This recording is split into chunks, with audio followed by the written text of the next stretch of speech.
Although people often think that money will improve and broaden and widen their relationships, recent research suggests otherwise. It's pretty well known that research has shown us a desire for money makes people feel more lonely. But what I want to cover in today's video is new findings that are discovering why that link actually exists. So let's discuss the research. New findings that were published in the Personality and Social Psychology Bulletin have been emphasizing to us the effects that our personal relationships have on our mental health and well-being. They've been outlining just how important it is for us to maintain these amazing bonds that we humans crave, especially during challenging times. Right now with something like COVID-19 going around, which everyone's talking about, I'm not going to talk about it a lot, but even with something like that, it's really important that we maintain these bonds so that we can maintain a really great mental health. So in this study, the research really revolved around this phenomenon that psychologists have dubbed the financial contingency of self-worth. And for the rest of the video, we're just going to call it FCSW, so I don't have to say financial contingency of self-worth every time I say it. FCSW refers to the level at which somebody bases their core self-worth, their belief about themselves, on their financial situation. If they're financially doing really well, they're going to feel really good about themselves. They're going to think that they're a better human being. Their core self-worth is going to feel good. Or if their financial situation is doing really poor, even just a little bit worse than what they normally are doing, they're going to feel this sense of real disheartenment. Their self-belief about themselves is going to be like they're not a good person or they are less of a person based on their financial position. In this study, which I'm going to link down in the description below so you can do a bit of reading for yourself, they took 2,500 individuals and they measured how somebody's FCSW affects 5 different variables about the person. Those variables are time spent with others, loneliness, social disconnection, levels of pressure, and levels of autonomy. So really, they were finding out, how does basing your identity on your financial success really affect you? So you read the title of this video. Let's discuss how this study linked money with buying love and friendship and whether that's even possible or not. So what was super interesting was in that study, of those 5 variables, the one that was affected the most was levels of pressure. When someone has a really high FCSW, their levels of pressure internally go from here to like up here, right? The issue with that is that financial health and stability is quite often like a fluctuating thing. You know, people can be smart, they can put money aside, they can make businesses, they can do really well for themselves financially, but finances in themselves have a lot of external factors that affect them. We only control a certain amount, and then there's external factors that can affect the rest. And when something like financial health and stability, that's such a fluctuating thing in our day-to-day life, affects your self-core, it really puts this high level of pressure on you to maintain the self-identity that the person has within them. But it can also be other pressures like needing to look after their family, other kinds of things that can understandably make someone feel a huge amount of pressure.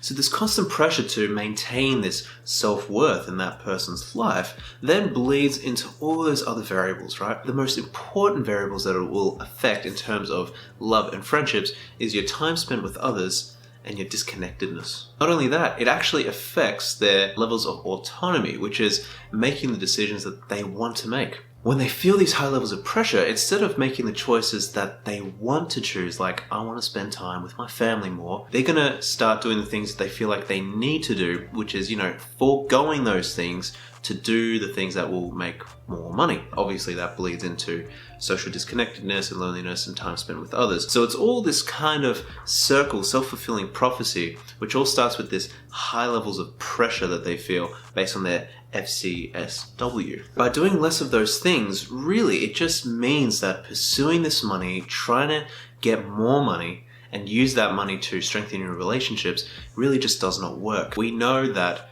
to strengthen relationships, to make really quality relationships, requires that a person spends time with another person. If you've never heard of the mere exposure effect, for example, the mere exposure effect is basically the more time that you spend with somebody, or the more time somebody spends in anything, the more they tend to like that thing. Think about pop music, for example, the most popular pop music. The biggest artists and their agencies will spend millions of dollars to get that song played to the public as much as possible through advertising, radio, on Spotify playlists. They'll get it played everywhere so that people hear it as much as they can. The person who might not originally like that song will eventually like it. Let me know down below if that's ever happened to you, if you've ever really not liked the song and then you've heard it so much that you kind of start to like it, you think it's not too bad. That is the mere exposure effect taking effect. And the same thing happens in our friendships. The less time we actually spend with people, the less time we spend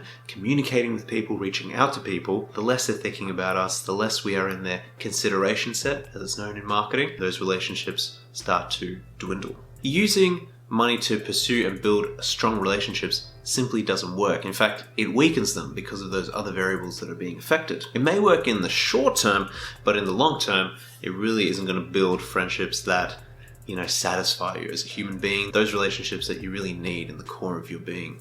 So that was the research, really interesting stuff. How can you apply this in your own life? I think the first most important thing is, if you're a person with a high FCSW, if you've noticed either by watching this video or in other parts of your life that you feel like your self-worth is affected by your financial position, the most important thing I can say to you is that you are much more than your finances. You are a human being who beat the odds of trillions to one to reach this planet Earth and to be given life every day. You are a unique person. There's nobody else like you. You have gifts and talents and thoughts and ideas, all these contributing factors that make you somebody that other people love, just for who you are. The second lesson that we can take from this to apply in our own lives is to consistently keep the people closest to us in mind and to make an effort, even when others don't, to make an effort to reach out to them and to maintain and build those relationships. It's so important that we are constantly in people's consideration sets. We are constantly reaching out, even during something like COVID-19, so that people are always thinking about us. And that way, we're giving love, and when you give love, you receive love. So I would say the second lesson is try and spend as much time as you can, right? Even if it's 10 minutes a day, just calling the people that you love and letting them know that you're thinking about them, how you feel about them. Just really keeping those relationships strong, keeping them powerful, right? That was the research. I hope you guys got something out of it. At the end of the day, money just can't buy love and it can't buy friendships. Really, it's time spent with others. It's building rapport. If you guys are interested in learning more about what builds a good relationship, let me know in the comments down below. Leave this video a like. I would really appreciate that. It helps me so much. Just by watching and liking the video, you're supporting this channel so much. If you've watched up to here, thank you so much for watching. I hope you got something out of it, and I'll see you next time.